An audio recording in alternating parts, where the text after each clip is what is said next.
I mix what I like, what I like, what I like, what I like, what I like.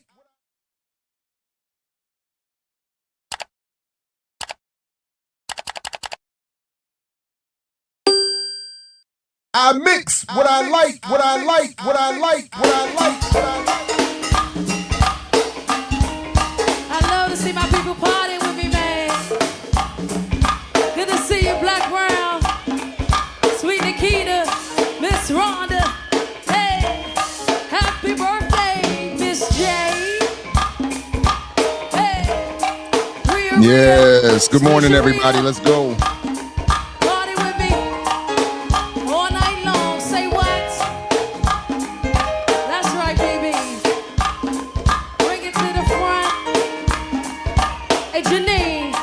Guess what? Hey, when I see you, yeah, I get a little happy. Hey, Black Brown, I get a little happy when I see you. What, baby? When I see you, yeah, I get a little happy. Hey, Francine, I get a little happy when you party with me. Well, guess what? When I see you, yeah. Jay, hey Randy, I get happy when you party with me. Guess what? Peace. Greetings. Hey Cole, I get a little happy when I see you. What? When I see you, yeah.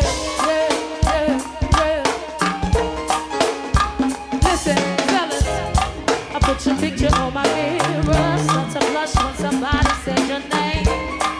And my stomach is a pain. See you walk in my direction, I go the other way. I start to stutter when I speak. Try to stand on my knees, go away. What's happening to me? Anybody, can you tell me what it means? I lay my head on my pillow. He got me staring out the window. Wish on a star for a sign. That's the reason why.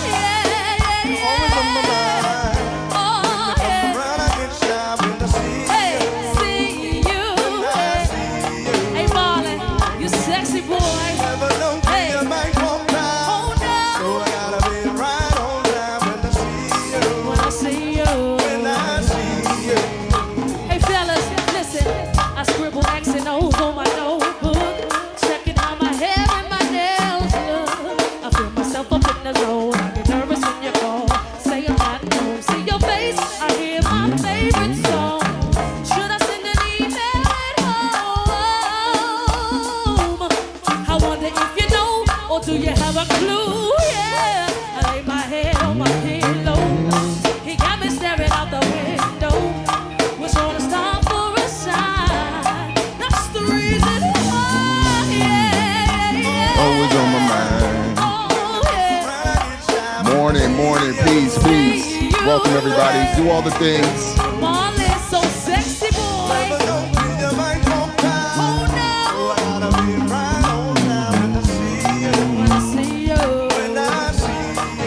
Good morning. Something now is taking over me. Oh yeah. I'm not gonna run. I'm just gonna stand here and see. Oh yeah.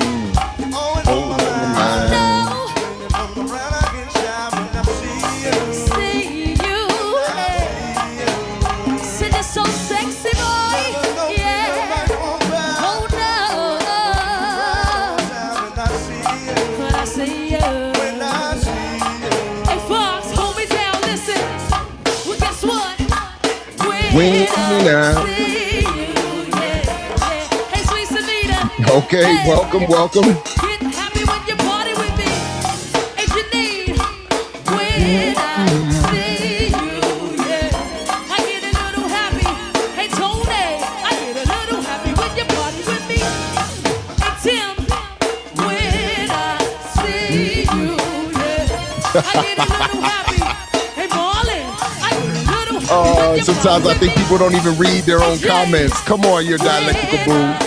You still welcome here. I get a little happy, and he go. I get a little happy when I see you. What? Hey, when I see you. That's my mission. Hey, playboy, I get a little happy. What? Happy when you party with me. Hey, when I see you. I mix what I like, what I like, what I like, what I like, what I like. Yes, welcome everybody back to I Mix What I Like. Please do like, share, subscribe, do all the things that you would want to do and whatever is comfortable for you to support the platform. And oh wow, what's this? How does that work? I've never seen that before, and you can't see it on StreamYard. Trey, I appreciate the flow state gift that I don't know how to I just noticed that on YouTube. You can't see it on StreamYard for some reason, which, you know, come on, StreamYard. But thank you nonetheless. That's pretty dope. I've not seen that before. And I don't even know how to highlight it or bring it up. But nonetheless, thank you very much. Everyone, please do like, share, subscribe, whatever. Again, we are going to the link to the you know what, let me just get Sudip up here. My bad. Good morning, Sudip. Welcome back. How are you feeling? What's the latest? Hi, Jared. Hi, everybody. I'm good. Just busy. Yeah. Just so folks are reminded, this is the ongoing public meetings Sudip and I are having for our Donut King project, looking at the cavernous gaps between media narratives claiming to be discussing race and economics, specifically the differences between Black and Asian communities. And we've been trying to add some substance and have a little fun as we endeavor towards this project. So the link to the full playlist is in the show description, to Sudip's Substack is in the show description. Please sign up there as well. And the link to the reading that is our centerpiece today from Che is also in the show description. So please avail yourself of all of that at your convenience as well. And of course, just as anybody, just to be clear again, that introductory song is from DC Vibe, VYBE, a great go-go band out of Washington, DC. And please check out their work as well. And if you're ever in town, do not miss a chance to see a live show. All right. Okay. How would you like to proceed?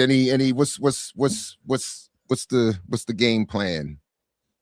I don't know. I mean, you also sent me some, like, I think the video stuff. Yeah, I finally watched it. It was interesting. I thought that there was a lot of good points, you know, scattered throughout, but I also could see how it's kind of demonstrating some problematic or interesting frames of reference when it comes to power, because people literally say that, like Black buying power and stuff, I think.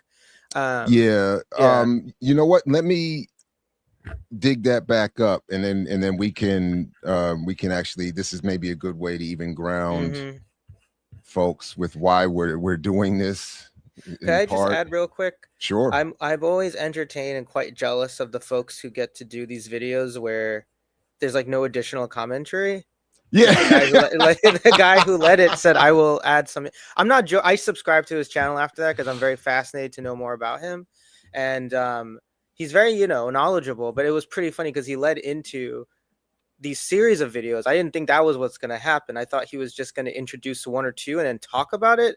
But it was like straight up like 25 minutes of like other videos. And then at the end, he's like, this is great. And I was just like, all right, I didn't really, because well, I've learned over the last couple of years, I've learned a little bit about this YouTube world, and this is apparently one of a controversial approaches to content creation, where even some of the most the largest platforms Right. have people who will just sit and watch other people's content. And then, Deculturation was talking about it with me a little bit the other day in terms of Hassan Piker, who apparently, because on Twitch, apparently the copyright rules are more relaxed. Right. So people will go on Twitch and as Carlos was saying of Hassan, will just sometimes sit there and put someone else's content up, like a whole TV show or a movie. Yeah, and then they'll even walk away. Oh, really? I didn't know that. He's like, Hassan will sometimes, and other people will just, they like take breaks and they go to the bathroom or they take a shower or they go cook a meal or they, and then you're just sitting there watching someone else's content. And then their claim is, well, if I'm a larger platform, I'm doing this person a favor. Yeah, boost, I guess. Which is nonsense because, of course, 99.9% of the people who watch that are never going to go to the original content creator. Well, if you're showing the whole thing too, like, like entertain, like, this is the rest of this 20-minute video, go ahead and find it. But the other, at least he's not doing the thing where people like point. To like do the right. Yeah. And then they lean in, then they just nod like really deep if someone said something, which is their contribution. Like, yeah. And I'm here like I'm struggling. Like I don't understand how this is working out. Hassan even memes about it.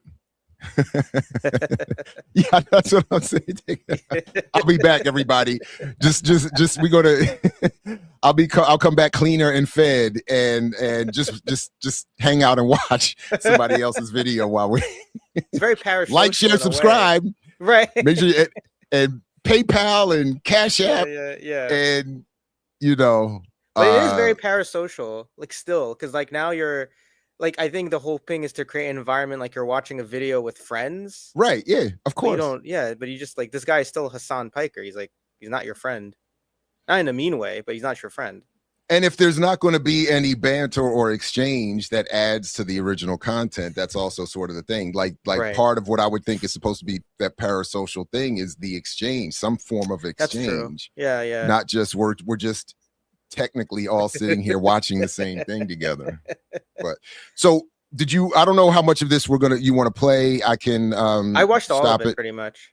I watched all of it. I think I only made it halfway through. Oh, really? And then I think so. I don't remember now. I'm not sure. Honestly, I'm not even sure because but we can run through it. I mean, it is 40 minutes. I don't know if we're going to play the whole thing. But you can just whatever you feel are highlights. I actually don't know because I didn't really prepare anything. So what I'm gonna do is I'm gonna slightly speed it up a little bit, just slightly at least. Let's see. But let's see. Let's just go. We can see what's up. I need my community to hear this. Black people are not the problem. The way y'all got them Asians shook it right now. Baby, listen. Remember when I said don't boycott? We got to replace? This is what I'm talking about. Our strategy is go as close as humanly possible to them. We're better and cheaper. Why not? I can't even lie, y'all. Right now, I am so proud of the Black community. With all of these tragic events Black America has been hit with lately, we have been able to take these negatives and turn it into a positive. After the tragic murder of Cyrus Belton, a 14-year-old Black kid who went inside of a store and was falsely accused of stealing water, who then ran out and was chased down, shot in the back. Rick Chow, the gas station owner, an Asian man, was then found not guilty. As a result of this, Black people decided that we need to boycott Asian businesses. And I'll just remind everybody that Sudip and I, went through that particular case somewhat thoroughly last time. So please check the playlist if you didn't see that for that. But this was, while I've already stopped it, I'll just say that this is one of the things that I was reminded of that well, one, I'll give this guy credit for he at least presented it in this way. He's got the theatrical setup. He's got his clips. So even though he's not saying anything, he's at least added some production value. I'll give him that much. And then also that even in these kinds of clips, because I did think of it with this when I saw this guy the first time, that's exactly what so Lee is on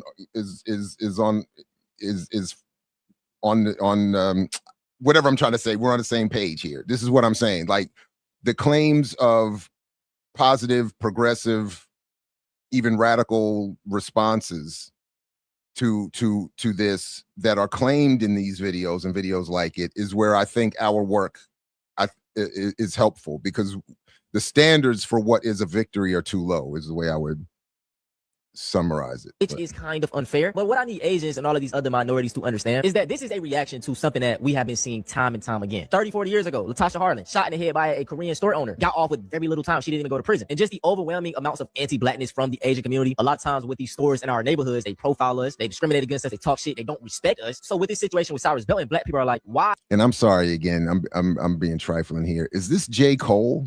Who is this in the picture here? What is this here? Is this in his, or is this just a general black Jesus? I don't think that's J. Cole. No, okay, my bad. I don't know what's going on. All I right. give our money to people who do not like us. And it's sad because at the expense of Asian business owners, this has caused a rise in black solidarity. Black people are now shopping with more black-owned businesses. They're supporting each other more. We're loving each other more. So if you are a viewer of mine and you're not black, you're a minority, I need you to understand that is where the frustration is coming from. It's coming from a pattern of Asians being used as foot soldiers for white supremacy. And the way I see it, man, I do want everyone to live peacefully in America. But I think that in order for us to have that, black people have to establish solidarity within our own communities first. And, I'm just sitting here thinking like the way that we support these Asian businesses, I don't really see that in return. I don't see a lot of Asians in the soul food spots. I don't see y'all, in the black salon spots. So a lot of black people have the mindset like, hold on, man, let me just rock with my people more. It should just be a no-brainer because this is what everybody else do. Asians, they have Chinatown, they got all these, they support each other. That's one thing I can give to y'all community. Y'all are solid. And as black people, that is just something that we are trying to establish. So y'all know me, man. So Sudip, that is another thing I would like at some point for maybe if it is with our project, I would think that would be great. But I would like us to do, but just generally, I would like to do more to get the specifics behind the development of these Chinatowns and so on, because I've looked into it a little bit and immediately you can begin to see where state, public policy, home country investment all play a factor in this. So that making these, again, comparisons to why black people don't have a black town or an Africa town or whatever are insufficient. They're not, or they're misplaced. In other words, again, is my broader argument is black people are not out of a lack of capability, intelligence, culture, etc., but political relationship to the economy are not able to do what these handfuls of Asian communities have been able to do. And then I would also be curious to know to what extent does the existence of a Chinatown benefit Chinese people? So anyway, just another. And I'm pro-blickety black to the fullest, but I do want to have nuance of the situation. I feel bad that this is at the expense of, some of the good Asian business owners. But at the end of the day, we have to prioritize ourselves in order to actually establish this solidarity that the whole world wants. It's only right that we put ourselves first. Now, what I want to do to carry my load, y'all, is I want to start promoting some black businesses on this channel. I'm going to make a new business email, and it's going to be in the description of this video. Whatever your black business is, it don't matter. If you sell comic books, if you do paintings, if you sell jewelry, if you sell toilet paper, no matter what it is, shoot me an email, give me an overview of your product, send me your website. And what I want to start doing is dedicating the last couple of minutes to my videos of just supporting black businesses. And all of this is going to be free of charge. You don't got to pay me or anything. I have a huge platform, and this is the least I can do, man. So shoot me an email if you know somebody with a black business. Send them my email. So yeah, man, make sure y'all do that. Yo, this boycott might be the wake-up call that Asian people really needed. Hear me out. Everybody worried about how this boycott is going to hurt Asian businesses, but I'm more interested in what this boycott is going to make us become. Let's be real. Most of us are operating on formulas that were built 30, 40, 50, 60 years ago by our parents and grandparents. Shit not the same no more. The world changed since then. Technology changed. Communication changed.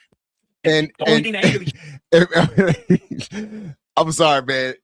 My thought when I did see this one earlier was my man should have brought his black friends to be in his video with him, because clearly he's been either hanging out with the fellas or watching a lot of videos to capture a form of performance. But I was like, your message might have been stronger if you got your homeboys to be in the video with you, my man. Changes our systems. And here's another thing. Most other people look at Asians like we all the same, but that could be farthest from the truth. Because Asians as a whole is actually divided as fuck. Chinese, Vietnamese, Korean, Japanese, Cambodian, Thai, Filipino. Those are all people from different countries. We're completely different people. But in America, everybody looks at us like we're the same. So this boycott ain't just going to affect one group of Asians. It's going to affect Asians collectively in America. And history has shown when pressure is applied to different groups of people at the same time, it has a way of making us realize that we got more in common than we actually thought. So could this boycott hurt many Asian businesses? You damn right. But could it also wake the Asian people up in a way that we never saw China before? Mac for real?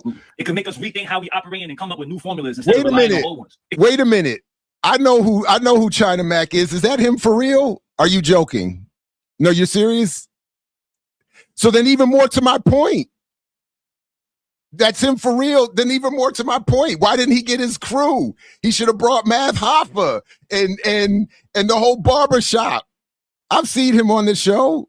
That was my. That would have been my point. And now that I've actually made the joke,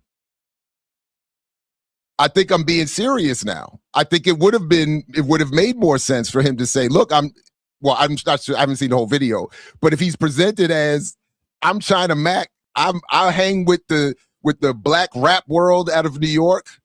We have overlap with our communities. I'm down with the struggle and the people." And had the crew, if he had done this in Math Hoffa's barbershop,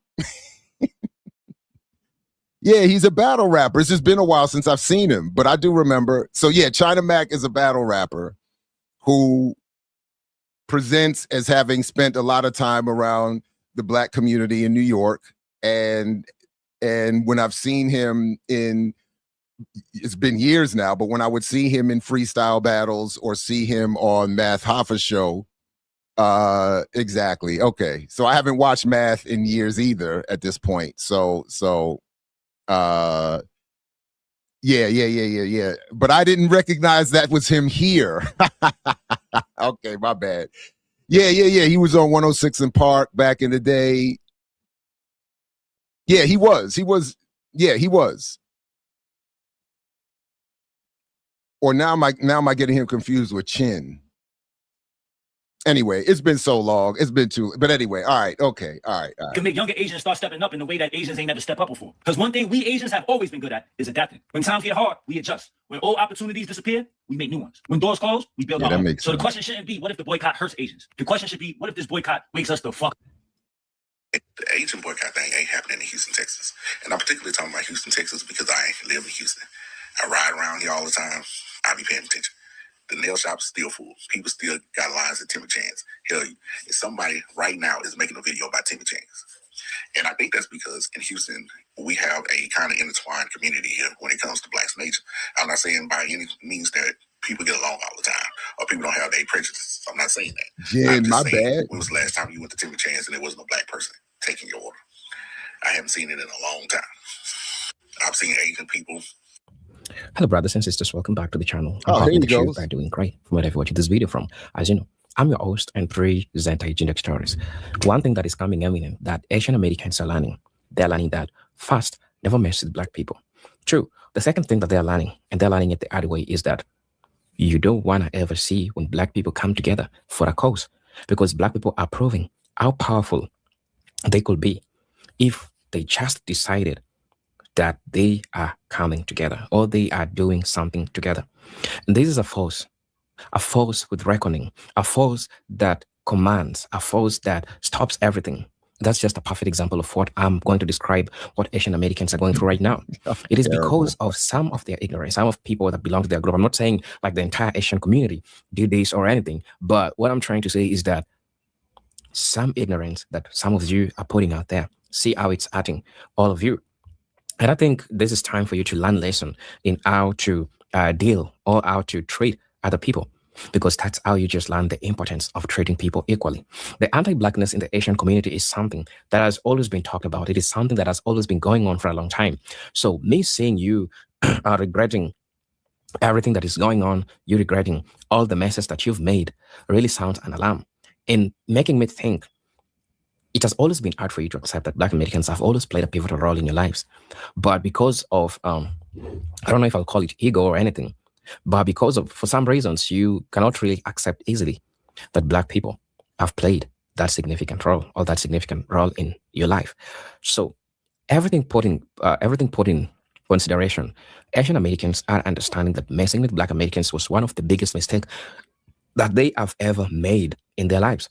So brothers and sisters, I want you to watch this video, and then I'll be back. I'll be sharing my 2 cents in regards to this. And I'm just asking, if you're watching me for the first time, I'm asking you to please subscribe to the channel, join the membership, and really get to see what I can offer you. And for those always coming back, watching my videos, subscribing, liking, commenting, man, I'm really, really grateful for all the support that you all give me, because without you, man, I'm really, really grateful. I just don't know how grateful I am. So all I just do is share videos, talk about them, and learn together about it, right? That's the most important thing. So let's watch the video. I'm gonna be back in. I would like to highlight that what Sudip and I are doing is methodologically at least at least a step up, because we're not just watching videos and learning together. We are reading and studying as well. But yeah, go ahead, Sudip. No, I have a couple of notes because I'm remembering what is in the rest of the video too. But well, the first thing too is like he also didn't say he said watch a video, but it was several videos tied together. So that wasn't not trying to make it was just like a lot longer than I assumed. I thought he would keep coming in. But yeah, shout out to him for making some good points. But some things I noticed was there are still these mythologies still obviously there. Like one is like there's this assumption when one of them said, black people need to stay with their own side because Asians don't treat them well, which is true. But there's still an assumption that the problem has always been choice, right? Like there seems to be, there's an implication that black people had a bevy of business options that are black owned to begin with, which is not true, which speaks again to what you said earlier and what we kind of know, which is structurally, there's a reason for that structurally. Every time black owned businesses did start to rise up, they were just literally bombed or killed or destroyed. Asians have had that issue as well. But to your other point, it's also become slowly a tourism spot for some. But it's also very complicated. Like Chinatowns themselves were just created as like there's also a myth. Like I think one of them said at the start, like Asians, I have to hand it to you guys. Like you support each other, but that's also mythology. That's not really true. It's not like Asians just like each other, but the Chinatowns themselves were built from the real material reason of like whites were not dealing with them, so they had to create an internal economy. But they did also create an external economy, which also goes to some of the things that we've said, which is at some point, because of capitalism, if you want to work within, you're gonna have to like externalize your product or do like the laundry business and the Chinese restaurants. Like I think Grace Lee Boggs' dad, I think so, and she was a radical, of course, and a Maoist at one point. I think all her life maybe, but her dad was a Chinese restaurateur, and he was well known for that. And a lot of his customers were white, I think, not a lot, but a good number of them. So it's still very crafty that way. Like you still have to extend yourself beyond your community. But the other thing that's so fascinating is like eventually the videos are correct. Like there's nuggets in this blizzard. And so there's definitely insights that are very, very good. But then there's like things that also are a bit bizarre. Like I think one person at the end started to conflate what China's doing in Africa. It was like a very slight thing that they mentioned, like, from China to this, which is also I get it, but it's again like that's different. Like there's the interpersonal dynamic of Chinese people coming to Africa who do shady things. Like in Kenya, I believe they had stores or restaurants where they had a sign saying no black people allowed, or I think maybe Indians too for some reason. I have no idea how that, but that's not the Chinese government. The Chinese government's policy is not to like do that. Like they are actually like they're not perfect, but it's not this one-to-one relationship like it is with the United States government. So there's like some interesting like little nuggets everywhere. So the other thing I just wanted to add there is that rang out even as you were recounting it, was that when the claim is let's support our own businesses and not Asian businesses, it leaves out the specifics around which businesses are we talking about and to what extent are we able to support one or another. So in other words, if it's sort of my point about what I'm liking about what we're trying to do and what I would like to see end up in the final product is some discussion of, okay, so let's be a little more clear or specific. So when we say we're not going to support Asian businesses anymore, what exactly are the businesses we're talking about? Right. Food carryouts, hair care, dry cleaning, nails, and maybe for me, the local pharmacy. I would then say the local pharmacy is an Asian business. But so fine. What then is the current and future potential for black people to supplant those businesses in terms of ownership? Right. And then, and how do we get there? And then what wealth is generated from the support of those businesses? In other words, because there's this assumption that if we replace those with black owned, then the black community is automatically going to come up. a level. And I'm like, I don't, to what extent is that true? Like, what do we, how much money? And then what's also left out of that is what is for me the bigger point. All of the other larger, more dominant, powerful, meaningful sectors of the economy are still accumulated and monopolized under largely white, mostly male ownership. So we're saying boycott Asian businesses because Asians don't like us, while we're still going to pick one that is owned by white, even out of necessity. Like unless, honestly, I don't know where I live, where I might go if I really wanted to say I'm not paying BGE for electricity anymore. Right. I want, where am I really going to go to get electricity for my household? You know, where is there a black owned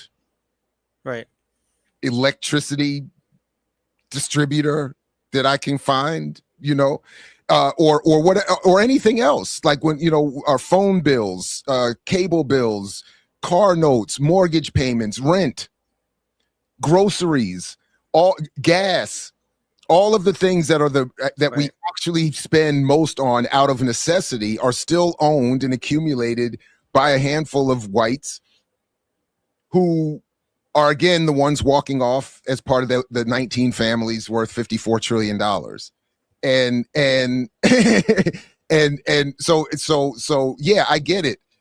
As I expressed last time, I am whatever all the emotions and feelings about Rick Chow and whoever, whatever, and I'm down for any boycott. But what again, it just seems to get left out, all the rest of it. And then what okay, yeah. Well, it's like well, to that end too, it's like it's necessary, it's fine. Like my issue with it is not so much like you're saying, also you agree, like my issue is not so much like let's boycott Asian restaurants or stores or something. That's fine. It's just that the worry comes in with what's the end goal there? And then like what you said with wealth, even if some black owned businesses finally exist, which also itself would be quite difficult now, given the state of the economy and the state of political life, where they're not going to allow any kind of real substantive black control of businesses, with the belief system they think that would create some problems for them as the white capitalists, even though there will be probably some similarities. But even then, the wealth itself, if it's generated through privately owned businesses, like you're saying, it doesn't reflect the community's wealth, and then the consumers themselves are going to have to still be the black consumers who are really hurting with the economy are gonna, that the goal is for them to spend, but that's the same base. And then, if you're not expanding beyond that, it's going to be a problem regardless. And I think it's good, like, to do it. What we're saying is structurally, this is why we're asking for a bigger fight, a bigger opponent to go after. It's not to say don't, it would be fine to start there. I think you mentioned last week that it's a good idea to start somewhere, but the people should be explicit. Like, this is not the end goal.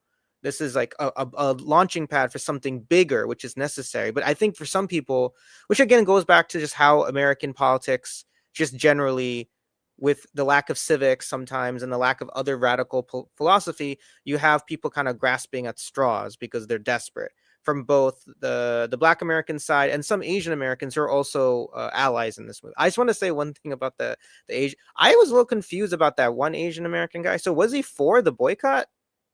He was for the. I'm being serious. I didn't understand. Like, that's the thing. I remember watching it and I was like losing track because I was doing other things. I left it on and I was like, oh, okay. Then he goes into like, maybe it'll awaken us. And I'm just thinking, like, is he so is he saying like Asian American identity is weak? So this would also, like, black people are doing something for us, which is fine. But it was a little bit confusing. I was like, well, you didn't really say why would they be awakened? Like, for what? Like, are you suggesting they'd be awakened from anger and like create more businesses? I was super confused. And then there's like a lot of other Asian Americans sprinkled in who are left leaning and liberal. And I get it. But sometimes this is maybe a little bit of controversial take. I do get a knee jerk reaction. I'm middle class Asian American.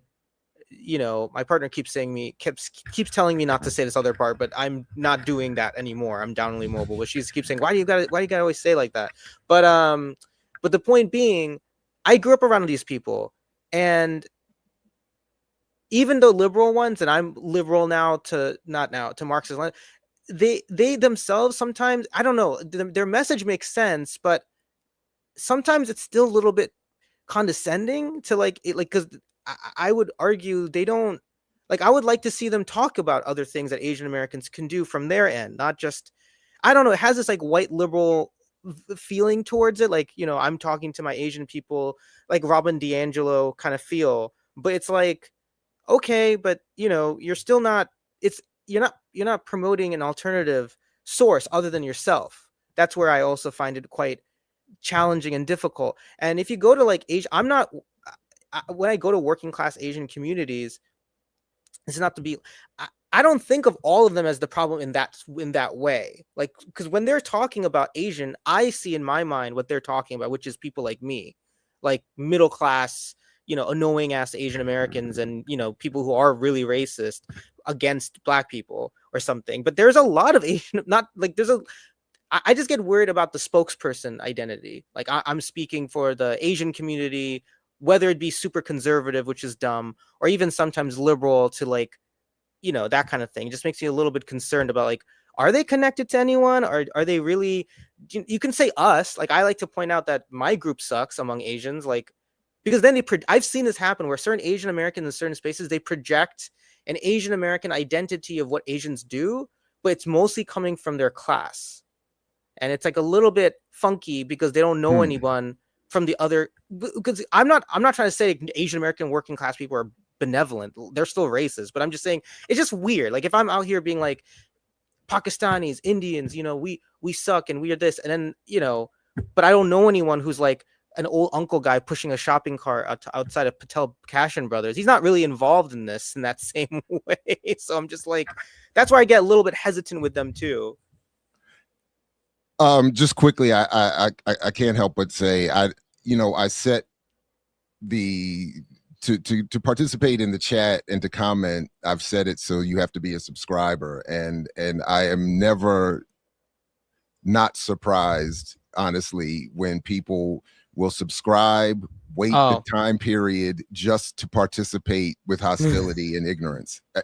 I don't even get, it's like they subscribe, wait the time period only to comment about how they don't like what's happening. So it's like, the level of, I don't know. I just think that's such a sad state of affairs for them. And then, you know, by all means, don't be here. I have no problem. The YouTube is at this point maybe even literally infinite. Go somewhere else.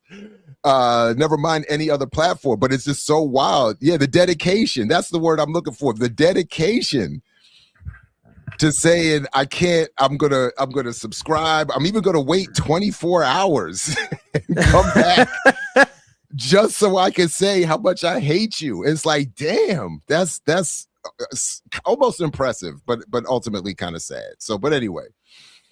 Yeah, I've been outdone. I have to almost appreciate the steadfastness and the commitment and the dedication. All right. But yeah, especially just to finish and bring us back with this, just especially to make a comment about who we are, why we are literally explained why we are and have paired and come together to do this project. It's just bizarre. But anyway, yeah, but in terms of all that you were just saying, I hear you, and yeah, I don't. It's just a very like, who speaks for who. I think they're like, you know, well, I mean, on this channel and other channels, you know, people have talked about that with also black folks, like who's the leadership or who's the social media savant, who's the person who puts forward an identity of like, this is what black people should do or not do, and this is what they actually think. And then you just wonder if they have a connection.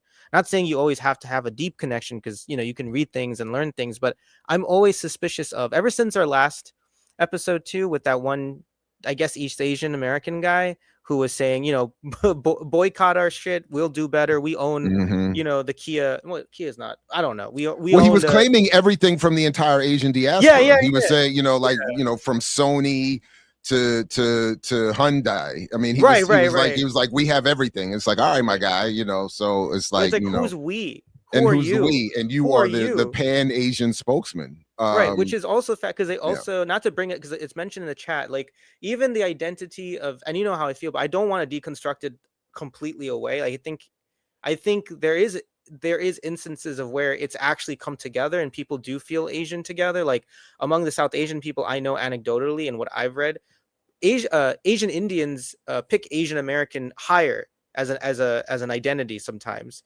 I think maybe some of it's defense mechanism, saying I am Asian, so they put it on something like not a census but something else. But Indian Americans alone are now the leading sub-ethnic group among Asians. So the other thing that I find very, very interesting in that video, an Indian guy was mentioned. At least one of the black women talking said that she had gone to a BP station and said the Indian guy up front was like really kind to her now, like asking if she wants a drink, and she's like, no, I'm okay, I'm just buying this like drink, and I could make a cup for you, put ice in it. I found that very entertaining, but that was the only time. But it's a very like interesting thing happening, because it's revealing a lot of like, I think it's revealing the state of people's worldviews among Asian Americans and some black folks, and even the outsiders to this conversation, about what to do, how to react, and what's really going on. Because I'm also a little bit confused about, because the guy at the video at the end says that he goes back to the theme, which is like, black people are speaking up and Asian Americans are finally feeling it. I'd like to see that too, but I'm also like, I would also like to see evidence of it, I hope. Because with the Target example, they keep mentioning a Target example. Target's has been hit, but they've been still doing it, and it's not like a huge hit, I don't think. But also, and I would have to update, but I'm confident Renee was on point. But Renee had pointed out on Saturdays with Renee that not only did DEI only really benefit a handful of black executives and not the workers, because the amount of black workers actually declined at Target under DEI, but that the downfall economically of Target had begun long before any of this started, and had more to do with the white community and their backlash against some sort of LGBTQ. It was something that I forgot exactly what it was, but the point is their decline had started long before. So it's also sort of to the point.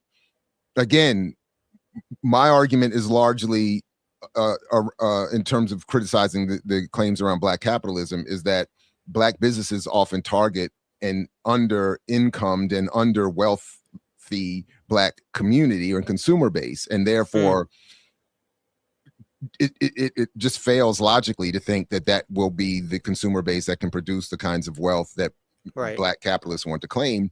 Asian businesses targeting poor black communities suffer some version of the same thing. So that's sort of to your point, like when people say Asian communities are feeling it and their businesses are feeling the black boycott, to what extent and which businesses are we talking about? I do not believe a Chinatown proper would be feeling anything. I don't believe Sony or Hyundai or whatever are feeling some sort of crunch from a black boycott. Maybe the locally owned restaurant or carryout might be. And that's sort of the point I was getting at. I would love it if this initial move towards some form of black solidarity and consciousness around the economy got elevated beyond where it's being left.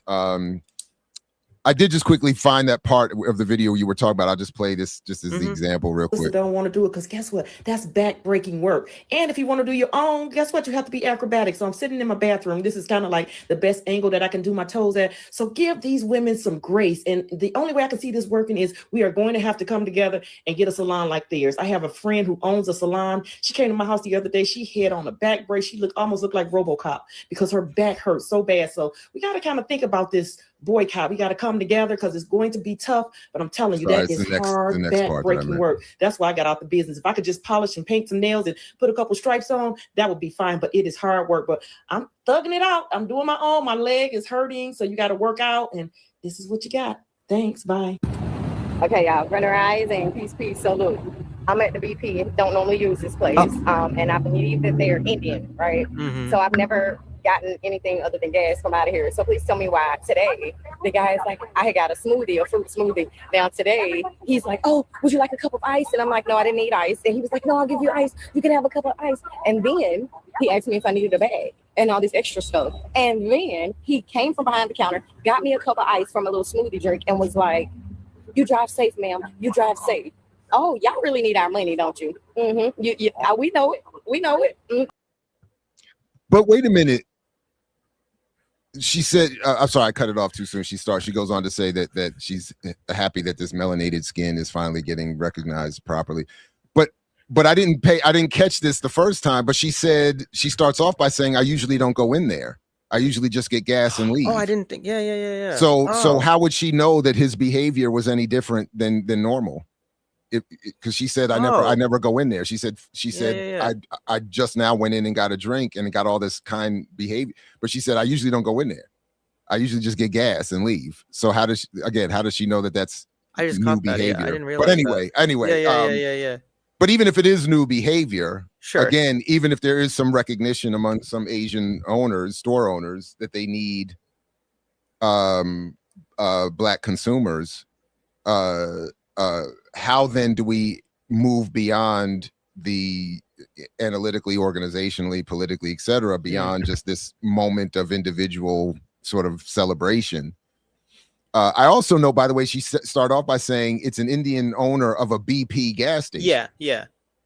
So this is a franchisee working under British Petroleum, which again I think needs to be understood as part of the understanding of the economics here. What yeah. No, that's it's yeah. There's because he's still there. ultimately working for a white-owned company, right? And again, the other thing that's just important is like, again, it's like if there's a boycott, it's important. The questioning, again, like you said, is just elevating it a bit to something that also attacks the other enemies to Black folks. So my issue with it is not any of that. Like, it's funny because when I hear, like sometimes I do get a little bit cringe when someone talks about like China and Africa, like I just said, and they mentioned, and there's a lot of, I do get a little bit of cringe, but then every time I get a little cringe, I hear like an Asian American person on social say something stupid, and I'm like, you know what, I don't care anymore. Like, you just, like, so I get the whole impact of it. But I think even with the BP issue, again, it's not there's gonna need to be a lot of steps and coordination to build a Black-led mini economy to supplant some of the things that need to be supplanted, regardless of how people feel about it. And with Asian people too, there is still a structural thing to mention. Like, I'm not saying, you're not saying like somehow that, we face the same issues. That's not true. So, but there's a structural element to it regardless. And then it's still, again, the common sources of pain and common sources of oppression and deflection too. So for me, I'm actually also happy if African-American folks want to go to Patel Cash whatever, and start, boycotting them, I'd be very happy about it. Like, I don't like them either. I think they're assholes, like the owners and stuff. I don't like how they treat their employees. If you go into a lot of the stores, it's a lot of women. Well, sometimes some of the stores are very lax, so the women themselves are like older aunties. They kind of just wander around and they sit on a chair and they have a little tiny fan and they have to wait by it. But some places they make people stand. I know this from experience. Like, I have a family member who worked at an Indian-owned store, and she's of course Indian, and she said to me, like, she still has leg issues. Like the back brace thing that the other woman mentioned, which was a nice little, again, a nugget to mention. Yeah, I thought that was yeah, that was very interesting. But one of my aunts, we used to work at a Indian-owned store, and she was a cash register, and they don't allow you to sit down or anything. So I'm just saying to Black folks, you'd be surprised too at how many Asian people don't give a shit about these stores, because a lot of them are just stores, right? But there are some idiots out there, just like in any group of Asian Americans, who then will oddly identify themselves with the stores all of a sudden. So they'll complain about the mangoes being overpriced or the okra or something. And then suddenly, if there's a Black person doing a demonstration, they might turn that around and be like, oh, that's my store. That's our store. So all of these things exist. And this is also why we're doing the project, because there is a cross-cultural, cross-racial cultural industry production of framing things in a way that is obscurant, but also weirdly demonstrably very dangerous and counterproductive to a lot of other things that people need to do. So if Black folks want to boycott, that's amazing. I'm not here to tell what Black folks should do, but the elevating of it would be great. But I'm actually waiting for that to happen. You know, I hope they go after Patel Cats. I'm like, I need the prices to go down, so I'm fine with that. That's funny. But the other problem is, to be quite honest with you, when they're mentioning Chinatowns, like from what I understand it, a lot of the stores that Black folks in these communities go to, I would argue, are more like beachheads of white supremacy because they're actually in Black communities. So I'm not trying to give any excuse, but there's not Chinatown, like you said, they already can survive this because they actually don't need a lot of Black consumers only. The Rick Chow store needs that, so I'm glad. That's what I'm saying. Right, there's a difference between that independent store and then the Chinatown and the whole the whole apparatus thing, and especially like the one the one in DC. Oh, that's shrunk like heck. Yeah, it's not only shrunk, but they're not dependent. So first of all, it's shrunk. Yeah. Right. So they're not. They don't have this all encompassing power. Right. And then specific to the one in DC, they're definitely not dependent on a Black population for their revenue. Right. Because that H Street corridor and all of that, that's a more affluent area. They're not exactly. They're not the carry out east of the river or whatever like that. So. And I didn't mean to. And to your other point too, there is like the asking the question. Yeah, it's because I went to the DC. I used to live in DC for a couple of years, and I used to go to the Chinatown there just for a few times. And I literally was like, oh, it's a China block. Like it's really reduced to a block, a block. And then the Walgreens has like a sign with the Mandarin on it. I'm like, great, that's representation, I guess. Like I don't know how that's wow, yeah. So it's like great, like this is what you get. Let's slap it on. But the other thing is, man, there's a hotel, there's an apartment hotel area where a lot of elders live. They got to take a bus, to go all the way to West Virginia, North Virginia, to get their actual goods.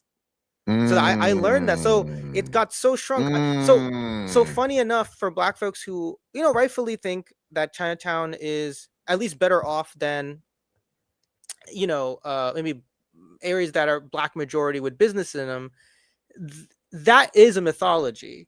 Like Chinatowns are a cautionary tale of when you want to play the game, right? Because at the end of the day, that Chinatown was there for a minute. It wasn't like just recent, and they lost a lot.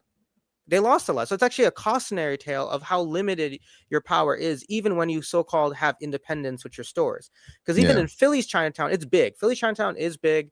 I know the area, through my partner. But they were also going through a lot recently in terms of the mayor who wanted to supplant a large corridor of it, like a dead mall into the Sixers stadium. And there was a bunch of protests happening. And there was also a lot of weaponization of identity that Black people also rejected. I think the owner, one of the crazy ass Zionist, I think he's a Zionist, but one of the owners was like, I'm going to put 40% set aside for Black owned businesses in the stadium, which also was confusing because I was like, isn't this like, I'm not trying to be like, I was like, oh, okay, so they're like all people of color, the same.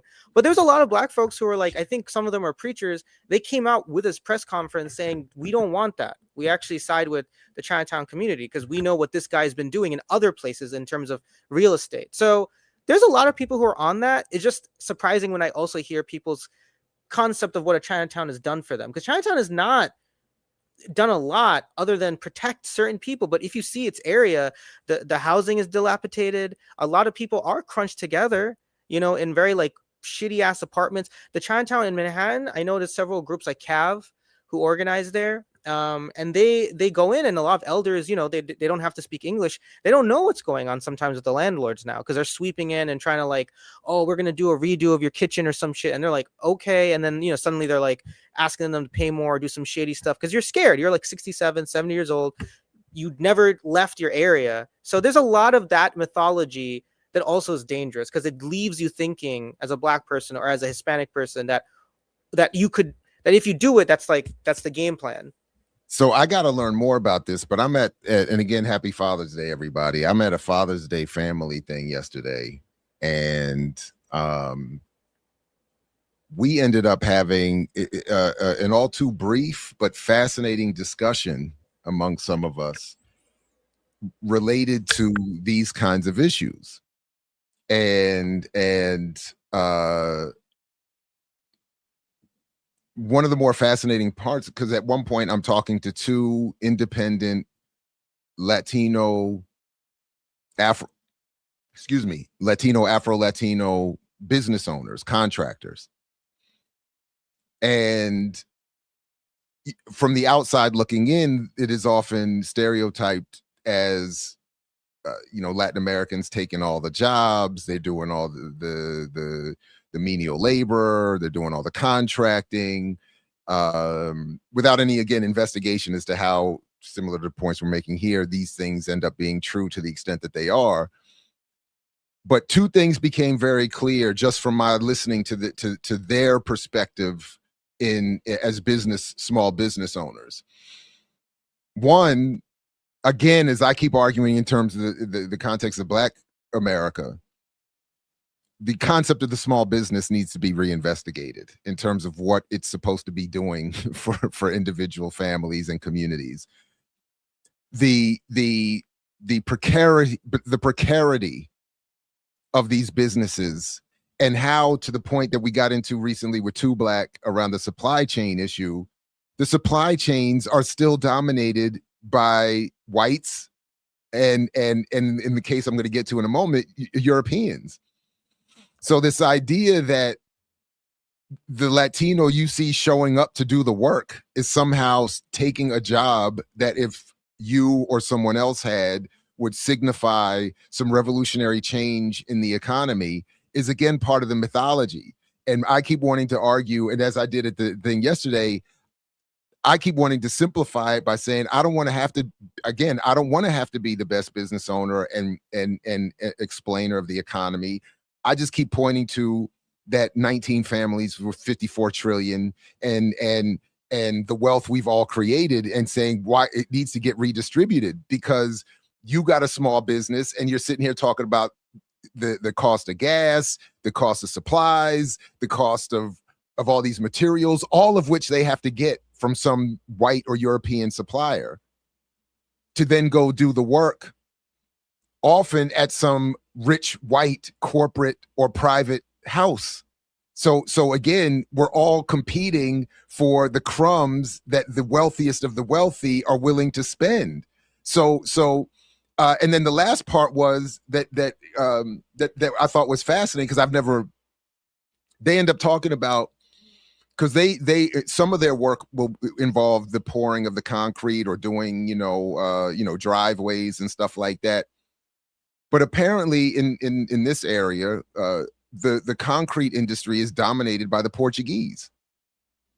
And I have never, this is news to me, but I thought it was fascinating to hear them talk about how, again, the stereotyped Latino as the one taking all the jobs, doing all the work. And they're like, we can't, if we want to do work with concrete, if I want to take a contracting job with concrete, I gotta get some deal with the Portuguese, because they got all the materials. They got all apparently they have all of the ability to mass produce and distribute the concrete people need to do all these jobs. So it's like, again, to the supply chain point, right?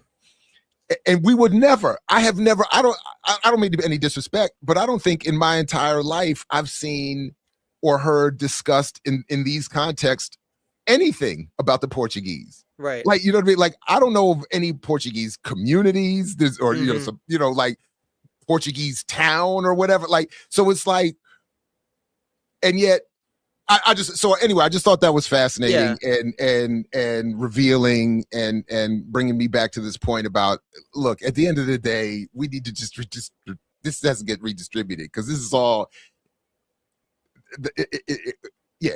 Anyway, I just thought it was fun. No, the Portuguese, that's interesting. I didn't know that either. I know in the Portuguese Jersey, deep state. I'm saying, I was like, word, there's another layer. I'm sure if you do some 6 degrees somewhere, it definitely connects back to maybe like how fascist the Portuguese openly were for a long time, and how they were backed by Oh, no NATO doubt. for a long time, and then they Oh, were no given doubt. these sort of contracts for a long time. I know the revolution, the Carnation Revolution, changed a lot, and kudos to them, but that was a while ago. So I wonder if all those steps happened. And there's a Portuguese community in and around Newark. Brazilian and Portuguese, because of people And I who thought Rhode fled. Island too, right? Oh, I didn't know, but I didn't know thought anything so, but about I the don't cement know. thing. I was, that's hilarious. I didn't know to that me. either. Yeah, I that's hilarious. I'm sitting there watching this, like, and I'm in my head, I'm making all these jokes, and some a little bit shared with them, but I'm making these jokes about y'all supposed to. I thought you all. Right, You know what I'm saying? right. It's like the Latinos are supposed to have taken over everything. I was like, how dare you sit here and tell me that you don't have all the power? I thought I Right. was sitting with the power. You know what I'm saying? At the table with the power. Right. But no, it's and then as we've experienced lately with some of the work we've had to do, if it is weird, like you'll see, even if you think you've hired, in one case, I thought I was hiring a black-owned business, and I was. Mm. But much like the white versions of these contractors, all the people that show up to do the work are underpaid Latinos. Yeah, yeah. So I was like, so I met the black man, signed the contract with the black man, and had this whole discussion with this black man about what I thought was which is his black company. Yeah. And then as soon as the day for the work was, here come the Latinos. It's like, habla español, sí, un poquito. It's like, yeah, okay, here we go. Like, it's like, where are the people at? So it's like, Right. and so again, I'm saying we got to look differently at what this means. Yeah. At these small business claims and all this other kinds of. And by the way, these Latino contractors I was talking to yesterday, they were saying the same thing. Black business owners often report that they're like, in fact, one of them was saying, I basically have to be a one-man operation because I can't afford to go on the books as saying I have all these employees. Like I don't know all the details, Right. but Right. the point is, I'm basically a one-man operation. I don't have or a three-person operation. Right. They're not these sprawling endeavors here. And yeah, I just no doubt salute to Augustino Neto, no doubt 100%. Absolutely 100%. Do you want to then segue speaking of which that's what I was perfect segue. Yeah. So again, linked in the show description, folks, is this essay here from El Che, Socialism and Man in Cuba, published originally in March 12, 1965 under the title From Algiers for Marcha, the Cuban Revolution Today. And again, salute to you, Sudip. I mean, and I will say initially when you suggested this, I said, fine, I'm always down to read Che, but I don't know exactly how this is going to relate to the topic at hand. And yet, and yet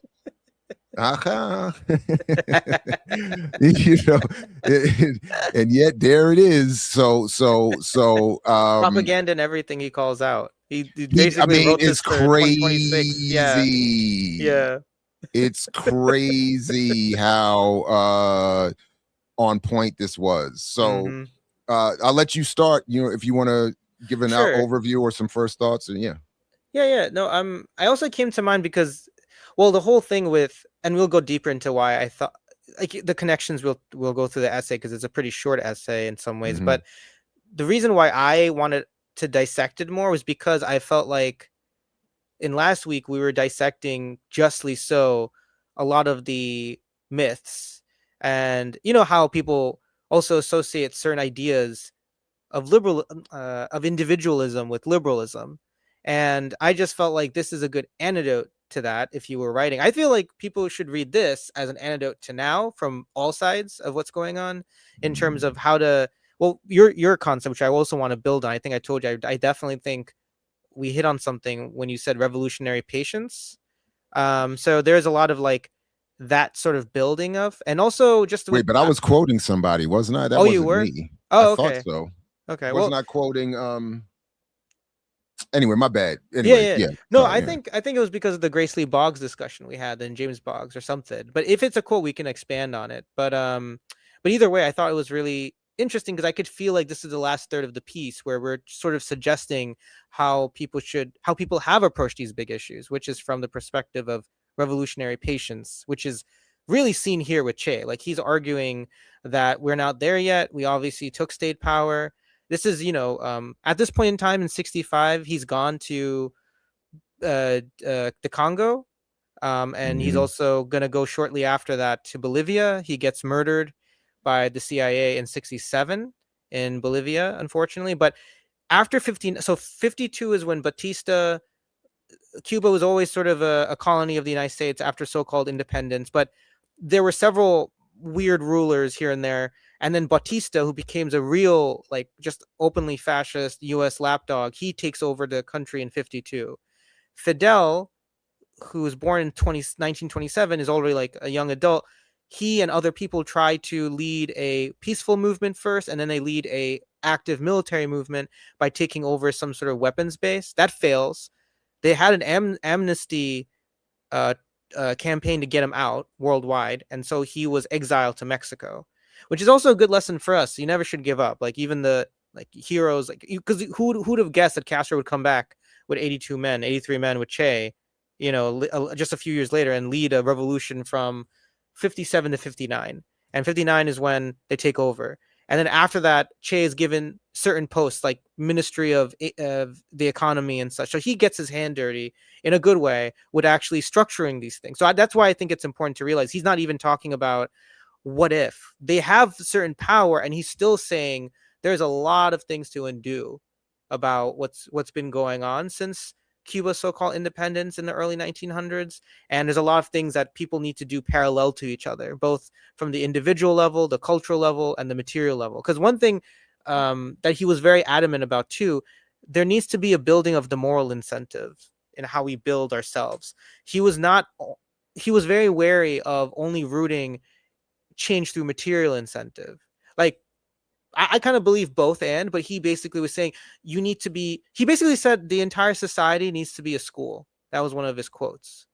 So action will change people's reaction and mindset better than just simple education sometimes. But he wants it all. He basically says a society has to be a school. And he's saying this while he's already in Congo, trying to do that with the Congolese fires, which unfortunately it fails because they do lead certain guerrilla actions, but they don't follow through with, like, the one thing I'm sorry to take it, but one thing that I think people miss about how these revolutionary movements worked from Vietnam to Cuba, it wasn't just like killing off the oppressor straight up. It was always a second level to that. It was like so the Vietnamese would get rid of the French guy, kill him, but it wasn't just leaving. They would stay, and then they would spend like some time building infrastructure. And that's what they did in Cuba, slowly and surely. They were in far worse straits than Vietnam, to be honest, but they did that slowly. He was a medical person. They offered medical stuff. They offered literacy training. They gave things that peasants were like, dope. I didn't know I can write my name. Or it was very future thinking, which was about your children. Like Che would be like, the Cuban, there's a journal, The Reminiscence of the Cuban Revolutionary War. It just got reissued, which is his diary. In it, he talks about how peasants were sometimes anti them because they didn't know, but then slowly and surely you see like they build a certain rapport with them because they're getting something. But again, they're not just killing off Batista's men. They're actually building something with the people in these liberated areas. So it's very important. And I just want to quickly shout, and we'll talk about this. The other reason why it came to my mind is because Cuba actually survived a long time through this revolutionary patience, which went through several decades of, and then we're seeing the recent reforms that are happening, right? Which I want to get into a little bit because I think I have some thoughts on it. I feel like we have the same thoughts, which is, I'm more like, I think the issue with Cuba's reforms has a lot to do with the U.S. left failing Cuba than what Cuba is doing to itself. The Cuban people have been failed by the U.S. left for a really long time. Hence why they're in this really dire straits to have to do something. Because I saw somewhere, I think Left Voice magazine did an article. I think I just saw the headline where they were saying Cuba is, not doing the right thing. But it's like very, very paternalistic and wrong to suggest that, it's Cuba. It's not. They've been going through an embargo that cost them, I wrote this number down, cost them $750 billion since the embargo. And it's through Democrat and Republican. JFK with his cheating ass did that. and then it got screwed in even tighter by Reagan. Who died in your wedding. Reagan, he's the one who did the terror watch list that made it worse. And in the 90s, I think 3 times the screws got tighter through the Clinton administration. I think Jesse Helms was one of those people who did like some sort of legislation about making it tighter on Cuba. And now Trump is completely embargoing oil unless countries want to face, consequence. So I just want to raise that up too, because besides that point, Cuba has survived for many reasons. If Cuba did the thing that some people are arguing for us to do here, it would never have made it. Right on. Okay. So admittedly, there are, and I'm happy to come back to any part that you would, if there are specifics of your reading of the essay that you want to get to, but there were a few things that stood out to me. And I feel like I'm dragging Che down to my level. So and just quickly, whichever, email me your critiques of everything, because what I don't like about performances in my chats are people just sitting there taking shots that are empty, vague, anonymous. Like, we don't know who you are. I don't know what your expertise is supposed to be. And you're just, it seems like you're just almost descending to troll in the chat. So offer up some substance. If I or Sudip are wrong or short sighted or missing something, I'm happy to be schooled up. But I don't want it to descend into just trash talk in the chat. Like, that's what I'm really, really trying to avoid in these spaces as much as possible. So yeah, if there's something wrong, email it, put your name on it and email it to me, and let me read and engage your ideas. And if you want, we can even set up an interview. You can come on. I don't have a problem with any of that. What I don't want is just that kind of what, I don't know. And if I'm misreading you in the chat, I apologize, but just what I'm seeing on the side here is that. So yeah, bet, send it away. imixwhatilike@gmail.com. All right, so I'll just start here under his invisible laws of capitalism, because again, so much of my admitted reduction of his argument and some of these arguments in general is to the specifics that I'm more comfortable dealing with around buying power and the black capitalism and the claims associated with our project. So again, similar to the point I was just making about the chat, I'm happy to always be schooled up to take it to another level. But when I read this, I said, again, this is, I mean, all of it's bars, but I just thought this was great. In a capitalist society, individuals are controlled by a pitiless law, usually beyond their comprehension. And exactly, the alienated human specimen is tied to society as a whole by an invisible umbilical cord, the law of value. This law acts upon all aspects of one's life, shaping its course and destiny. The laws of capitalism, which are blind and are invisible to ordinary people, act upon the individual without he or she being aware of it. One sees only the vastness of a seemingly infinite horizon ahead. That is how it is painted by capitalist propagandists who purport to draw a lesson from the example of Rockefeller, whether or not it is true about the possibilities of individual success. And I said, I mean, is this not this? I felt like this is exactly, poorest of poor are told, no, there's an infinite horizon ahead in your small business circulating dollar, buy black, bank black claim. All of it coming from Rockefeller and his William F. Buckley descendant saying,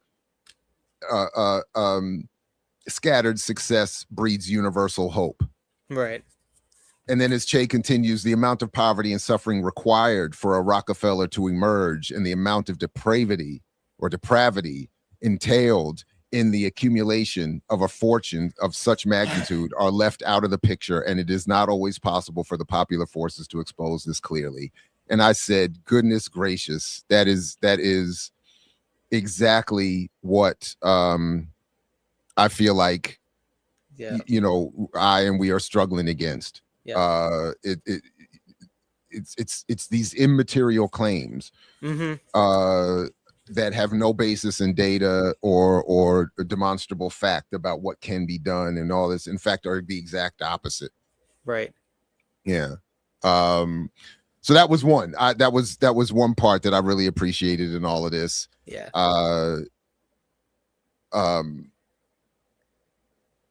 Yeah. It's an interesting thing too, because the essay, the other thing that's so I had skimmed it earlier, so when I suggested it, I had skimmed it, but I didn't see this part until I really read it, and I thought to myself, wow, this is so incredibly, because again, the reason why I mentioned that he's probably in the Congo is to say, like, he's still so clear-headed while risking his life, like he's still able to say things that are still rather also not totally antagonistic towards those people who might believe these things. He's kind of still blaming the progressive forces in a way of not clarifying enough. But again, it's about revolution too. It's not just about the propaganda effort, it's the duality. And right above that was I think Lorik from Black Liberation Media's Friday show. He actually, I think he explained dialectics, one way of saying and that really changed my life because I've been using it now for my teaching. So above that one, I'll just read it. Like Che's also saying the mythology of getting individualism through capitalism, is a mythology. You're not really, you're living in an invisible cage. And like that line said, the umbilical cord, like you're living in a life where you think you're free, but you may have I don't know if you remember this guy. Do you remember Bobby Jindal?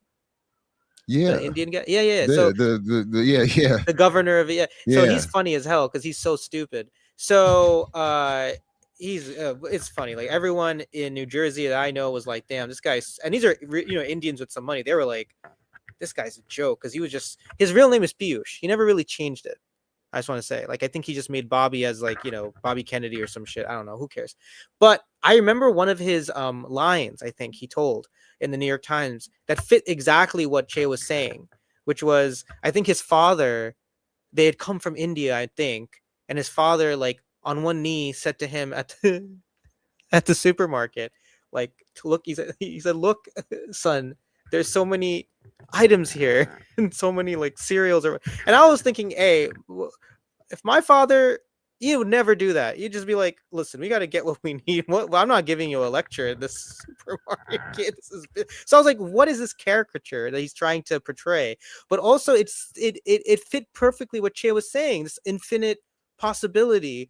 But what is it really? It's just the same cereal with the same amount of sugar that's going to kill you over and over and over again, while the real issues you never get to vote on, unless occasionally that's given to you because of hard work, right? But above that, he also says the difficult thing to understand for someone not living through the experience of the revolution is this close dialectical unity between the individual and the mass, in which both are interrelated and are at the same time which the mass, as an aggregate of individuals, interacts with its leader. So he's just basically saying, through Castro as well, the Revolutionary Party, the vanguard, is trying to do both things. The individual can finally become a person of dignity through a collective struggle and a collective effort to change society, right? And furthermore, the collective grows stronger because that society has individuals who are doing the right thing and are not falling prey to these other sorts of thinking. So I just found that really interesting that he was able to say that too. Like he's basically saying socialism is where you can actually be an individual. And that's what he's saying about, the falsehood of like, oh, you can be Rockefeller, but you will be most likely his victim. And then you'll be living in this invisible cage because you are literally, the United States feels like that. Like you're just caged through by your compelling duties to survival, versus in Cuba, at least until the embargo really screwed up, you can get a lot from Cuba, which was not available here. So it's like, I just found that quite beautiful and quite unfortunately relevant. So I found those two lines really interesting. I will say, no, you're right. And but I will also say that I am trifling enough to appreciate that in his discussion in here also of the nature, the fundamental nature of commodity, that I felt somewhat validated. because as he says here, the commodity is the economic cell of capitalist society. So long as it exists, its effects will make themselves felt in the organization of production, consequently in consciousness. And he starts in this section of the individual and socialism. I would now like to try to define the individual, the actor in this strange and moving drama of building socialism in a dual existence as a unique being and as a member of society. Right. And he's so as he's talking about, and I'll come back to it here in a second, but as he's talking about the role of the commodity in capitalism, and then its relationship to the individual in society, I was reminded of again what I tried to do here with this model that I developed years ago for my dissertation, and from which I still basically work in terms of dominant media. And the first point being commodity, from Marx, commodity is capitalism's original sin. And then, as the late great Greg Tate said, America's original commodity fetish was African people. And then leading to Downing and Husband saying that racism is this country's conceptual original sin. So just in seeing Che obviously more competently, bringing that to the discussion here, I thought that was, I just thought it was deep and dope. So he says, I think the place to start is to recognize the individual's quality of incompleteness, of being an unfinished product. The vestiges of the past are brought into the present in one's consciousness, and a continual labor is necessary to eradicate them. The process is two-sided. On the one hand, society acts through direct and indirect education. On the other, the individual submits to a conscious process of self-education. The new society in formation has to compete fiercely with the past. This past makes itself felt not only in one's consciousness, in which the residue of an education systematically oriented towards isolating the individual still weighs heavily, but also through the very character of this transition period in which commodity relations will persist. The commodity is the economic cell of capitalist society. So long as it exists, its effects will make themselves felt in the organization of production, and consequently in consciousness. So again, as we're doing with this project, I'm thinking of this in terms of even the video we were watching earlier, that this fundamental relationship of capital and commodity, and before we even get into colonialism and race, it sort of sets a pattern where we're dragging in old consciousness and ideas into the present, and limiting what I think is the political imagination. So again, going back to the clips we were looking at earlier, when someone is saying, sort of reveling in the over kindness of an Asian shop owner with the ice and the smoothie and whatever, or is saying we need to boycott, even saying we need to boycott these businesses and start our own businesses, but not extending the analysis beyond that. This is, as I'm seeing what Che is talking about, that old consciousness that still we have to fight against fiercely, right? To say, yeah, there's some accurate initial starting points with your argument and perspective, but you're really making a very old argument in terms of what is the potential for what will be the outcome of your suggested plan or goals or calls for a sort of vague Black unity, or a call for Black people to support one another's businesses, or to strengthen one's legs so they can stand in their own bathroom and do their toenails. It's like, these are fine starting points, but they are in many ways vestiges of this old imposed capitalist colonial consciousness that we have to fight against fiercely, as we say, yeah, let's come up with something else. Right. Because at the end of the day, we're still talking about a situation where the commodity exchange is not adjusted, and therefore, right, our relationships don't change. If I'm, I think that's so. I think I mentioned him a couple of times. George Lukács, the Hungarian Marxist, and he's really difficult to read. So I don't think I understand everything, but he was the one who really took Marx's idea of alienation. So like the theory of alienation is like, it's not like the way that we think of it colloquially, but it's really like back prior to capitalism, when you made things, typically, even when you're bartering or selling it, you are making things that would still, in some ways, you'd use or benefit directly from. And the alienation in capitalism happens because where we work, we're usually doing a product that's sold off, that we have nothing to do with. And so that's the alienation, which he also mentions, because with Che and Castro, smartly, they're not suggesting labor is bad. They're not like anti-labor. They're saying labor should be for the social use. But with the commodity in capitalism, you gain a certain kind of, like you said, the commodity, as Lukács and now Che is saying, infiltrates in how you build relationships with yourself and with other people. So like I wrote down really quickly, for example, in the video we watched, the commodity now becomes like, it exemplifies independence. It exemplifies even identity, because even that one Asian guy who was a battle rapper was like confusing to me, but he kept saying this is also going to build our identity, you know? So it's like, that's what Lukács was also saying, where he says, yeah, the commodity is, because there's a suggestion like, oh, you're working for a Starbucks and the cup is, the drink is sold. You don't have to, you go home and you're off of that. They're saying that relationship of selling and buying and capitalism infects how you think with other people, how you move, whether you know it or not. It has a germ inside of you about it. So with Che, he's basically saying, rightfully so, that socialism is where you create true individuals. You do it by getting rid of the alienation and you make labor, again, socially productive. And then finally, he's arguing about how this process is very dual centered. It can't just be propaganda, it has to be action. And then finally, he lands on the idea that, with the commodity, he's also not against technology, by the way. That's the other thing. Like, socialism is, and Marxism, Leninism, of a certain type too, because it has its own like limitations occasionally. It's very forward thinking. Socialism, like we said previously, is not like a vow of silence. It's not like a monk. It's not about that. It's actually very forward thinking. And he even says that about art. Like he mentions how the art, he throws a lot of shade to the Cubans who leave.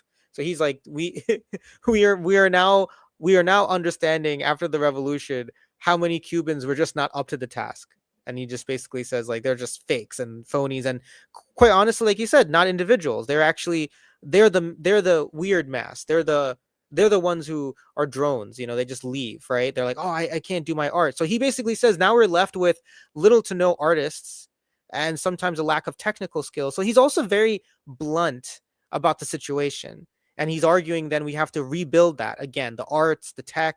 So again, it's very forward thinking. He's just saying that unfortunately for a lot of people, you just have to let them go. They're not going to come back. They were never ready for that task, right? So we have to build a new society for that purpose of building up. And just to add, Cuba did survive a lot of the embargo stuff because they did do that. They did a lot of technological investment themselves, and they did a lot of ingenuity with like sugar production and using sugar for energy. Like it's a very ingenious like population that is really punches above their weight consistently.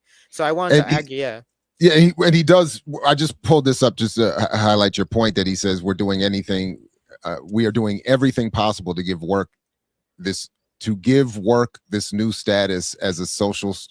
I'm sorry, he's talking about redefining the concept of work and what it means to do work, and talking about rebranding the concept of work in the new society. So we are doing everything possible to give work this new status as a social duty, and to link it on the one hand with the development of technology, which will create the conditions for greater freedom. And on the other hand, with voluntary work, on the Marxist appreciation that one truly reaches a full human condition when no longer compelled to produce by the physical necessity to sell oneself as a commodity. And I thought that, again, I even thought of it in terms of when I went back and listened to one of your discussions with Mtume about third cinema, that part of Mtume's argument is that we have to create not only new media, but we have to use that creation to aid the process of creating a new audience. That we have to have, Wow. we have Yeah, to, so that's how I heard this or read this from Che here, that to your point, we're not afraid of technology. We just need to use it to produce greater freedom and ultimately to help people get to the point where they're willing to contribute to a community, not just because they're selling their labor, but because they know that that's what, is necessary and part of fulfilling our human potential. So I do want to do this real quick. I'm sorry, everybody, but and thanks, Pancho, for in the chat for referencing. Someone had asked about the model that I shared, and if you go to, I'm not able to just switch here. All right, so I have to stop. If you just go to imixwhatilike.org, which will take you to my link tree. And then if you just go here to the full catalog, you can then go to this page where you can get a copy of I Mix What I Like, the Mixtape Manifesto, for free. You can get the free PDF right here. If you want, you can watch some of these anniversary videos. And then I keep forgetting to mention this, you can also get the mixtape. There was a companion mixtape. I mix what I like, a mixtape manifesto. So you can enjoy that as well. But there in the book is where you will also find a copy of that model that I was talking about. And then here I've added the Marimba Ani, Amos Wilson part about destroying African culture as a political necessity. But so anyway, that just wanted, folks, it's all free and available. And thank you. So yeah. All right. Was there, since I've paused this here, was there something else from the essay you wanted to get to in particular? Well, I think in the chat, some people are also rightly saying, like, it's not all industry that helps the people. Obviously, there's industry that does need to be, like, you can collectively own a military base, but who gives a shit because it's a military base. Right. Yeah. So I hear that and I understand that, but I do want to say, like, technology, it's not a fetishism of necessarily saying you just need to do that style, but Cuba has been under a lot of stress, so they need to really be industrious in their own way. And they did succeed. I want to add that. Like, if you think about the decades after this embargo was started, right, immediately after the revolution, pretty much, Cuba's system has succeeded in surviving a lot of different moments of real backlash economically and politically. And the population, even though some population can be like restive, that's everywhere. There, that's Graham Plattner's. That's his. Well, are you paying attention to this dude? I have not paid attention to this dude. And when Carlos said the other day that he sees this dude as like some sort of legit threat, as a potential Nazi something rising force in this country, do you? I don't know. Do you share any of that? Some of it. I think the fact of it, like, I said this to my partner the other day, and I wrote this line down because I'm going to use it maybe for something else. But I said, liberals are anti-Trump until Trump goes abroad. And Plattner is like that version of it, because Plattner is a soldier, and then he became Blackwater, which is crazy suspicious. Like, okay, I get that. I don't understand. That's insane too. Yeah, it's like, okay, even before the Nazi tattoo he apparently has somewhere. Yeah, is that he has a Nazi tattoo that he didn't understand was a Nazi tattoo, and he just had it. Like, for some reason he just had it. And then, but what's interesting, the effed up thing. Wait, he claimed that he didn't know. That's his argument. Yeah, he claimed he didn't know. And he also claimed, like, some people who defend him vociferously about the Blackwater stuff say, well, he needed to make some money. And I'm just like, what are you talking about? Like, he didn't have to do the Blackwater thing. Relax. Yeah, he's not Hitler. He's not like a rising tide of Nazism from him. But I do think he's a bit of a Fetterman, maybe. Even though Fetterman, but it's not exactly a one-to-one because Fetterman said nothing that was good internationally. He was always anti-China. He was quite silent on Palestine for a long time, and then it blipped up a couple of times here and there, and people just ignored it, including myself in a way. I didn't vote for him. I always thought he was a little annoying, but Plattner is not that. Plattner has been way more explicit about certain demands, but that comes from the people, rising up, not rising up, but creating that pressure and the context being different. I do think if it was a Fetterman era, I do think Plattner maybe would not have been so-called, as explicit on some things like anti-imperialism. But the way he's been handled reminds me of actually what Chase said at one point about the working class in America having certain investment in capitalism, and therefore that abroad, because that's the thing with Plattner. The Blackwater shit is crazy, and then you see that same talking point where like Mayo Pete, he talked about how I didn't serve in Iraq to see the weapons there, to be in the streets here, and it's like, so then what are Iraqis, like they're gnats or something? Like you should be nowhere. So First that's of the thing. all, Yeah. None of us served in Iraq for any of our own particular interests and purposes. We all served because we got tricked, lied to, conscripted, bossed, punked, dragged, forced into some complicity with whatever the administration and military plans were at the time. So none of us, I don't know what his role was there. My version was a glorified janitor, but the point is none of us knew what we were doing, and none of us were making any of the damn decisions, and none of us I didn't defend Kuwait so that Iraqi weapons could end up in the streets against, get the fuck, whatever. All right, anyway, yeah. But that's the issue, right? Like it's always because Trump in his first term, he did try to do a coup against Venezuela the first time too, when they tried to send those aid trucks. Remember that on the border? And then Democrats went there because they were saying we're going to send you aid on aid trucks. But the Venezuelan government was like, we don't accept that because you're American. This is weird. Like, why are you sending us this? And then there was Democrats who went there, like Debbie Wasserman Schultz, the Zionist. So that's the whole thing. But anyway, with Plattner, it's interesting. I just brought it up because something you said kind of piqued that interest. But with Che and with the Cuban people, they succeeded for a long time building that consciousness. Because to their credit, when you read about their history, there was a lot of buy-in continuously. Like I think there was a rectification period in '86 where Castro basically said Che was right about certain things, because they had moved slightly away from Che's moral incentives and started to create more material incentives, because the Soviet Union was providing them stuff for cheap, which was a good thing. I don't see why that's a bad thing. But then, of course, things were starting to fall apart. So like, okay, it looks like there's a black market being created with certain people who are very individualistic. And so they had to do a rectification process of, again, building the moral code of the Cuban people. And this included a lot of like micro brigades, like volunteers, and they took a lot of volunteers from young people who were already said like marginalized out of the system. So there was a lot of these like issues that were there that the Cubans don't hide. That's the thing that's so frustrating. It's not like Castro and people were hiding these things.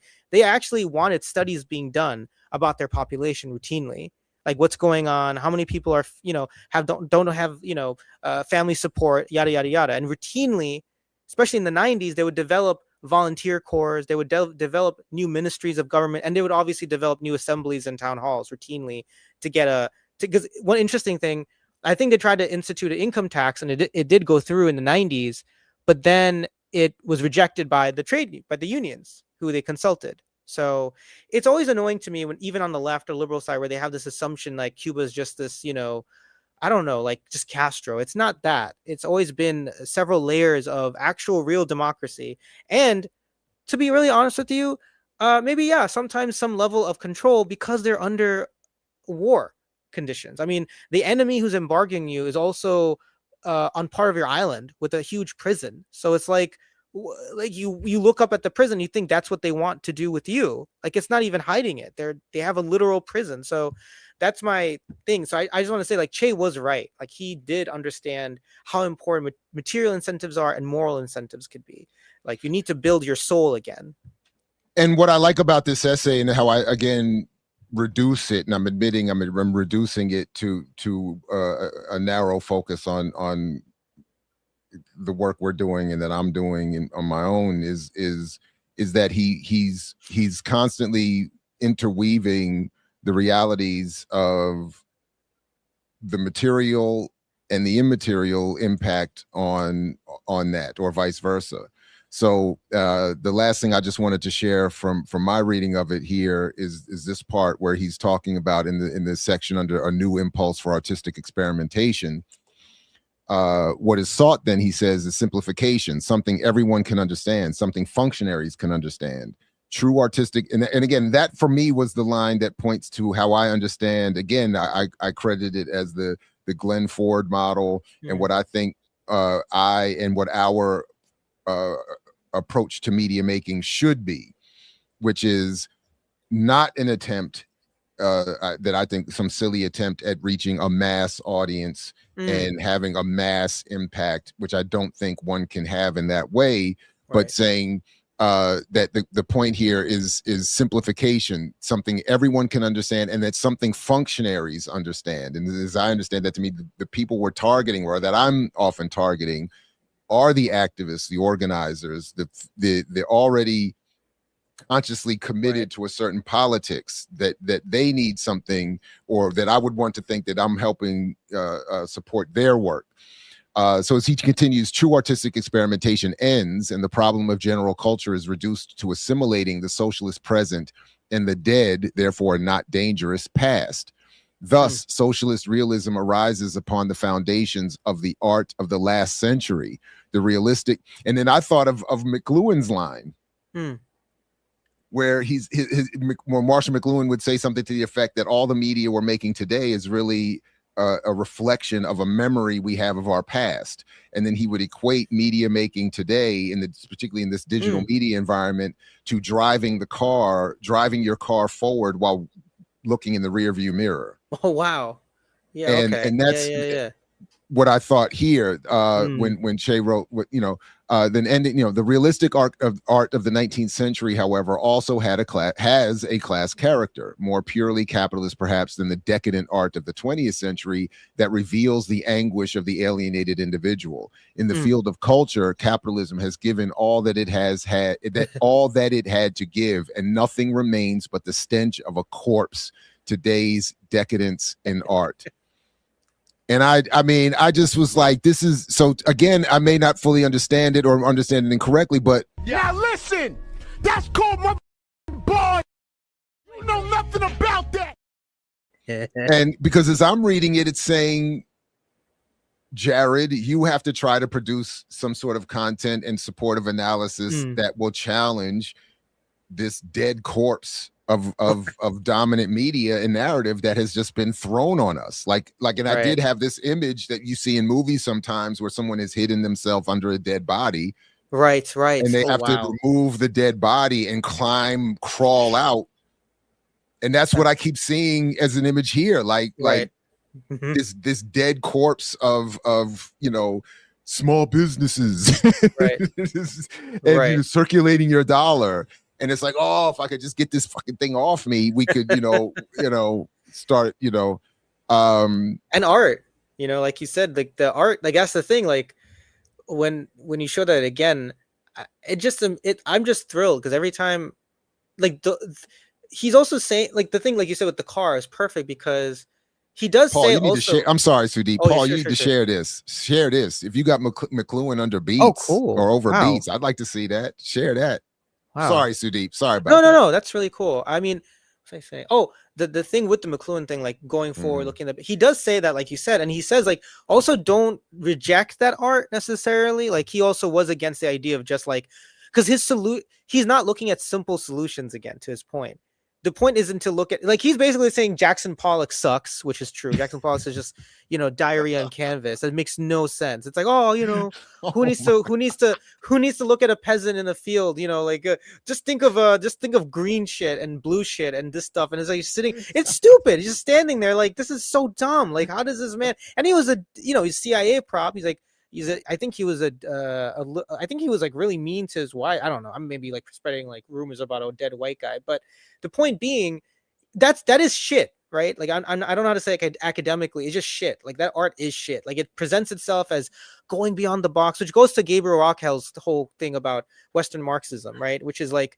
it presents itself as like sort of doing something that's really revelatory, but it's quite honestly confusing. And look at that. That's just, what does that mean? It's just like it doesn't mean anything. Like it's fine to say it. It's fine to say that means like shit. Oh, that's at least reasonable, but it's just so stupid. I Like, just wanted to see, because I only know him by name, and I have read, I think he's in Stoner Saunders' Culture, book. That's where I got that from. Yeah. I never liked him because it comes, you know how people say like Jackson Pollock as like a thing where something's messy, but I used it as a kid. Like I was really deep into metaphors in my fiction writing, so I used it. But then I thought about him more, and I thought to myself, you know what? I don't like this. This is stupid. And he's saying that this is decadence in art. This is the corpse that he's talking about. Where else can you go if you're? Because this is the lane you're in as an artist of the 60s, 70s, and 80s who's professing to be liberal and left. Like that's the issue here. He's not professing to be right wing. He's saying I'm producing something that's truly that's truly revelatory. Wait till I talk about Foucault again. So the car is heading this direction, right? And they see the exit saying class struggle, anti-colonialism, you know, that kind of shit. And they're like, oh, they just can't turn to that lane. So they just keep going. And so you are going into a void where there's nothing there. It's like, because if you can't say the thing, but you're that's the issue. If it's caught in a contradiction. Just same thing with aspects of Western Marxism. If you can't say the thing, which is U.S. imperialism, and you can't say the thing, which is capitalism, and you can't say the thing, which is colonialism, patriarchy, but you also want to profess that you're blowing people's mind. That's the difference. He's not professing to be conservative. You will strain yourself into decadence because it's so stupid. And that's what Che was saying. Like that's the corpse. Jackson Pollock's work is the corpse. And the same thing with theory production. Foucault's work is the corpse. Like these are things that I was thinking of when he said it. Like there is a certain je ne sais quoi to certain people's thinking where like I'm providing an outside the box thinking, but frankly, it's not even capable of even understanding if the box exists. So it's like with his art, he's saying, look at that. He's still saying, don't like the solution shouldn't just be like, F that. We're never going to touch it. He's just saying, like you said, look forward, but keep in mind what's there. Because also, like I said earlier through him, that germ is still in you. Like I just said, I once believed when I was a young kid, like, oh, art needs to be like, you know, so like magnanimous. That's my favorite word. My girlfriend used to say magnanimous. And I used to say magnanimous all the time. She's like, oh my God, it's like the 7th time you've said it. I mean, she loved it then, but after a certain point, she's like, you got to stop saying magnanimous. But it's, you know, art is supposed to be magnanimous and just deconstruct. And what's dialogue? What's writing? You know, like words. Fine. But you also need to know certain things are still there in you. That's producing that, right? And for me, even though I grew up in a very left-leaning home, I did go away from the class struggle for a minute. And I did start to go into deconstructive thought. So his idea of art, like, I think it goes to the boots. I didn't listen to the Renee show yet, but I listened to your compilation of it. And I think Matume was on there. And he popped up. Yep. Yeah, and I think I listened to a review of the movie too. I haven't watched it yet. And it's so fascinating. Like, I'm not talking about that. Boots Riley is better than that. I'm not arguing that. But there is something to be said about how, to your mass audience scale too, how the fight for art, the fight for our side isn't about mass audience. It's about a certain level of stimulation of a people who will then bring the masses. Me and you, like I agree with you. I never think my fiction writing or my poetry or I never think it's gonna hit my neighbor like a bomb in their brain. As soon as they read this shit, boy. It's magnanimous. I'm gonna like it. My writing is so magnanimous. It's about to pop the top on this joint. Right, exactly. So my neighbor who's like already seen life so many times, like, I didn't know. I don't expect that. But to your point, the people who can be the mobilization people, the organizer and activists, that's where the art should go. And to me, when he's talking about art, he's just talking about culture, which is again back to the graphing you did. The American, like, I know I'm going on a tangent, but I really hate Jackson Pollock. But there is also a friend of mine was talking about we're both pro-Palestinian and of course, end to Israel, but he was a little bit shocked at some of the things they've been doing even more recently, like attacking the Lebanese woman, the Orange House, like the conservativist, environmentalist. And I said, and he understands, I'm not saying, but he was still upset. And of course, the Palestinian soccer squad, almost all of them killed. And I said, that's why culture is so important. they don't want to leave anything that could be a tiny germ on the other end of autonomy and understanding. Like, oh, I'm not, because they want everyone to be Israeli in their area, or they want everyone to be colonized in a certain way, clearly. And this is why culture and art is so important. They targeted that woman. They said, we're going to target her big orange house, which is known for that, for providing sanctuary to people and being a great place to, I think she was like an activist for turtles, by the beautiful person. Apparently, I learned more about her. And also her home was very open to people who were queer and stuff like that. So they attacked that home because they want to attack the soul, the culture of the Lebanese people and the Arab people. So again, Che was on point. Like, he's a revolutionary. He won one of the biggest revolutions, and he's saying culture is very key to that.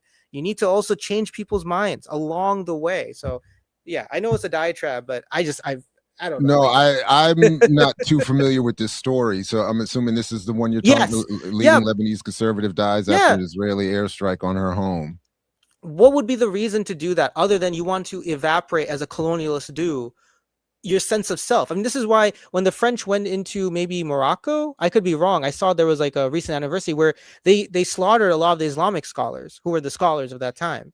And the same thing with Egypt. When Napoleon was riding on his dumbass horse and going everywhere, they started to destroy the archives or take it, right? The Egyptian archives, because Egypt has a culture and a civilization that's longer than France. So it's always purposeful. It's always, and that's all I'm saying on the back end is Che understood why building a culture is so necessary structurally and materially, and through the arts too. Like, so they targeted her for that reason. I thought about her actually when I was reading that, because it was like so recent as well. I read this like a week ago. I went through it again last night, and I thought about her at that line, because I was like, oh my God, it's exactly what he was worried about, and that's what makes you a target. If you're an actual cultural worker who's doing that kind of work, that's why it's so important. So yeah, Israel is a fascist, capitalist piece of shit state. So they knew exactly who Mona Khalil was. Yeah. They knew the bright orange house in Mansouri, South Lebanon. They knew it was not a military site, not a command center, not a battlefield position. It was one of the most recognizable symbols of environmental conservation on Lebanon's southern coast, a sanctuary dedicated to protecting endangered sea turtles and preserving life. And yeah, I'm late to that. Sorry. So yeah, thanks. And they killed poets. There was a Lebanese poet in the recent bombings, like when it first started. There was a Lebanese poet who died. I mean, we talked about this in terms of Kanafani. I mean, in part why he was targeted as well. And I'll invite people to check the playlist in the show description for those discussions in this project as well. But that's. Yeah. So unfortunately, I do have to start to wrap up for today. But I don't want to rush us. If there was more from this essay you wanted to make sure. By the way, Che does, to your previous point, I did come back to look for it just quickly. He does talk about in terms of what you were saying about the role of the vanguard and who we're targeting. He talks in this essay about, and he concludes in that section by saying, it must be said with all sincerity that in a real revolution to which one gives his or her all and from which one expects no material reward, the task of the vanguard revolutionary is both magnificent and agonizing. And I think, on some level, this is the contradiction of trying to that I see people struggling with, myself included, around doing public media work. And then what I was talking about in terms of the Boots film, where he's saying he wanted to create a summer blockbuster popcorn hit that is also doing revolutionary political work. And I'm saying, no. This is why I understand Che's point in the way I do. You're not going to get material reward of $20 million Ellison funding and Oscar nominations. You're not going to get 3,000 theater openings. My homeboy always makes fun of me. He's like, for all the drama you've had with these YouTube platforms, you all are fighting over 2,000 views. It's like, so it's, but the point being that on some level the goal is within those limited views to reach a certain audience, Right. And I am often impressed how within the relatively small numbers, certain larger names within these spaces it does reach them, and that is in Yes. part some of the goal. So not the mass, so to speak, but some of the anyway. But then also the point being that contradiction, you can't look for millions and hundreds of thousands of views and hundreds of thousands of subscribers, and it doesn't make sense to expect that as a logical outcome of the kind of media work that we would think we should be doing with a certain politic. So when people do, in certain spaces express interests in certain levels of popularity, fame, numbers, it to me highlights that point that this is not, that can't be the goal. And if it starts to become it, then there's probably something worthy of a raised eyebrow happening. Like Yeah. What's anyway. But so I just again, folks, the article and Sudip's work and our playlist are all in the show description. So anything that you feel like you want to revisit. Oh, wait a minute, I got something right. What? Your dialectical booth. I appreciate you allowing me that. But yeah. So please check this stuff in the show description, everybody, and feel free to add through commentary or whatever your thoughts. But but also anything else, Sudip, that you wanted to make sure we addressed? Yeah. Just really quickly, what you said there just made me write down, like, I think the issue is what Che was saying was with the Vanguard Party, which he did because he was part of 83 men who then built there. So that was literally what happened. So anyone who disputes the literal tip of the spear. Right. So it's not like, oh, I'm just making this up. And so that's one thing I want to raise. But I think I wrote down with the Boots Riley conversation is it puts the cart before the horse. Like, culture without a vanguard, because the whole manifestation of change will have to be multiple levels of things. So you're right. In the context of we don't have a revolutionary party that's that strong, him suggesting he needs to get into more theaters is still going to be counterproductive to what he thinks that can do, because there's no system beyond the movie theater to generate conversation.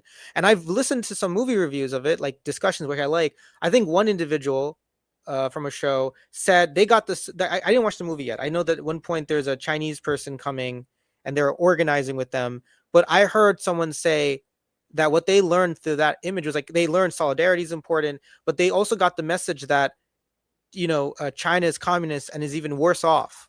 So weirdly, Boots Riley's messaging can fall flat if you don't have all the other little things. I will take, if I ever had a movie like this, which would never, I would take 10 theaters or 7 or 5 with, the DSA or the PSL or BAP being part of some sort of town hall system after.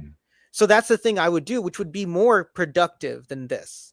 Because you'll get definitely out of maybe a few thousand people, you'll get more thousands or hundreds of people who I think would be more into whatever the rest of that is, versus this, where people's messaging, and I know he's very forward with his messaging sometimes, and also with a little goofy with it, which is also a little bit unsustainable on the mind. So I do like him. I actually think it's fine for him to do what he wants to do, but to say this is the only thing to do, that's where I agree. Like, it puts the cart before the horse. Like, you need to build an infrastructure behind the art. For that reasoning. And I know we're wrapping up, but we're going to talk about Bitter Fruit in like a 2-week, July 6th, which is going to be good. And I also want to I think Omega in the chat had raised that. And just so we're clear, this is the Bitter Fruit book, the politics of Black Korean conflict in New York City. Yeah. I'm already, I'm already, it's a great book. Yeah, and but I'm forgetting what it was. There was something, I think she shouts out somebody I don't like in here, and I was like, it's something silly like that. It's something silly like that, probably in the but that's what I was thinking of. There was something in here and there, you know, that I was like, oh, they're friends with. Is she friends with somebody? I think she's in some circles that I'm probably critical of on some level. But the book is great, and I look forward to us getting into it. So I don't mean to go too far with the petty. Yeah, that's and the in fact we have the link up. I think the link is up and set. So I will show it here. You can begin to prepare and do your homework with us if you like. So this is going to be in 13 days on July 6th, 10 a.m. We'll be talking about, I'll put it in, I should put it in the title here somewhere. We'll be talking about bitter fruit. Wow, I didn't even put it in the, oh, here it is. At least it's in, yeah, I got, okay. But I'll and maybe adjust this. But anyway, 13 days, it is already up. The link is already up on the channel, so you can, you know, prepare. But yeah, I think you were saying you were still saying. Oh, I just wanted to wrap so this is the socialism text I have. It's from Pathfinder Press, and they do have an essay from Fidel in 87 or 86 talking about the relevancy of this. So it's a really good text if you can find it. And I got a lot of facts from this book, Helen Ioffi's We Are Cuba, which is about how Cuba has developed. And she also has a book on Che Guevara's economic thought, which I haven't read. So I've been reading this. Yeah. So it's really cool. She's great.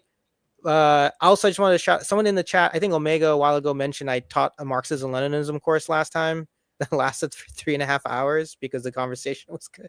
But I am doing other classes too on these subjects. So I'm doing one on Parable of the Sower tonight. So if people are interested, go to my Substack and register. So I am doing all these classes for a cost, but they're not. I'm basically giving like the teaching that I've done for a lot cheaper and with summaries and stuff and info sheets. So the Marxism Leninism class was really great. So I'll do that again. So if people are interested in what I'm doing there, just go to my Substack. You'll see info on things I've taught, which is, you know, my way of also, you know, giving back to the community in a way. Oh, wait a minute. Wait, which book is this, Pancho? We Are Each Other's Liberation. It is uneven, mostly liberal takes on Black and Asian solidarity. I'm not familiar with that. Yeah. Are you writing it down for us? Yeah. I appreciate it. We Are Each Other's Liberation. No, I'm not familiar with this one. I may have heard. Again, I don't want to be a. Yeah, thank you, Pancho. I didn't want to say like Asian Americans speaking out for this stuff is bad. I just say like there is.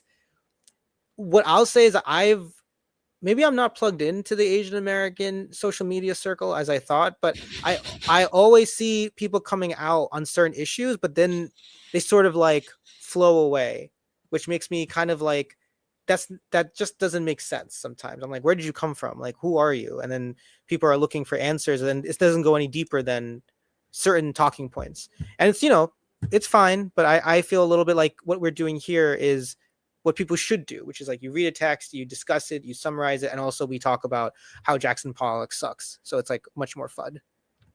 Oh, cool. Wow. The subtitle, Black and Asian Feminist Solidarities. Okay. Thank you, Pancho. That'll be an interesting read because after for Earn Your Liberation, after reviewing this brother Squire's new book and discussion around how feminism and welfare have destroyed Black people, this will be helpful to. That was some bizarre. That's some wild. We in it, boy. We are in it. We are in. Thomas Sowell. Not 3.0 because it gets worse and worse, like 0.1. I mean, it's the new generation. Yeah. Yeah. Sowell and them are getting old. Like they need replacements. And there's apparently a whole infinite crop. It's also crazy with the Southern white guy. The white guy was like, I'm a polite Southerner. And he's like, ha. And I'm like, that's like, you're weird. Like, you're pathetic. Like, why are you sitting with this guy? Polite Southerner. I hate that shit. So it's weird. Look, again, I'm honestly still I call it traumatized by my racialized experience, but as soon as the camera panned, and if I can't imagine feeling comfortable sitting on a panel like that and where the audience is that rich, that white, yes, and feeling like I'm doing what I'm supposed to be doing. Like I can't even imagine like So that whole thing was just, it was wow, just It was super weird. bizarre. Yeah. He's dead and won't go away. Did he actually die yet? I think Hold he on is. a second. Did he actually die yet? I don't think so. He's still alive? Wikipedia says he's still here. There's no. Yeah, he's still alive. Yeah, he's still here. He's 95 years old. Oh my God. Oh, he went to Howard? Oh yeah, man. Oh, he's from New York? Well, he went to Harvard. Yeah, Harvard. It says Howard too. But I don't see Howard on here. I see Harvard, Columbia, and University of Chicago. And as that old line, I think I forgot who it's attributed to, but the old line that says Harvard has ruined more good Negroes than bad whiskey. Yeah. 95 is too much time to go. That's messed up. Pushing people over the edge. Shame on you. Respect your elders. I for real thought he was dead because they just show maybe politically. He's like in terms of relevancy, he has long been dead. Right. But they keep dragging bringing him his back. corpse. The stench of the corpse. The stench of the corpse. The stench is there. Yes. All right. On that note, Sudip, thank you very much, man. I love this series. I love the discussions. I look forward to the next part. Please, everybody, check the links in this show description for the Substack and everything else. I'm going to continue the petty by going out in this particular way. So peace, everybody. Only if you're willing to fight for it, as Fred Hampton used to say. And we'll see you next time around here with more I Mix What I Like. And we should support black businesses. We got to support black. You know, my buddy Jared Ball, Dr. Ball, who is at Morgan State, talks about this myth of black buying power. Another brother who teaches at Duke University, Sandy Darity, says, we can't pool our money together and using that, buy our way out of oppression. Right. This is never buy your way out. You can't buy your way out. We can't create enough millionaires in a capitalist society. It just can't. Nick, as much money as you do or don't have, you can't write a check for everything you worth and free us. Right. It's not possible in a capitalist society. Right. I mean, LeBron James, that's great, brother. You're an employee. Yeah. You could be making $100 million a year, but guess what? Any cat that can write you a check for $100 million a year is making more money than you can count. You know what I'm saying? And it's unfortunate because we do have so many young, prominent, come on, brother, black individuals, but that oppression, capitalism, we will never. And what did you sacrifice? Calm, kindness, kinship, love. I've given up all chance at inner peace. I made my mind a sunless place. I share my dreams with ghosts. I wake up every day to an equation I wrote 15 years ago for which there's only one conclusion. I'm damned for what I do. My anger, my ego, my unwillingness to yield, my eagerness to fight, they set me on a path from which there's no escape. I yearn to be a savior against injustice without contemplating the cost, and by the time I look down, there's no longer any ground beneath my feet. What is my sacrifice? I'm condemned to use the tools of my enemy to defeat them. I burn my decency for someone else's future. I burn my life to make a sunrise that I know I'll never see. Now, the ego that started this fight will never have a mirror or an audience or the light of gratitude. So what do I sacrifice? Everything. I mix what I like, what I like, what I like, what I like, what I like.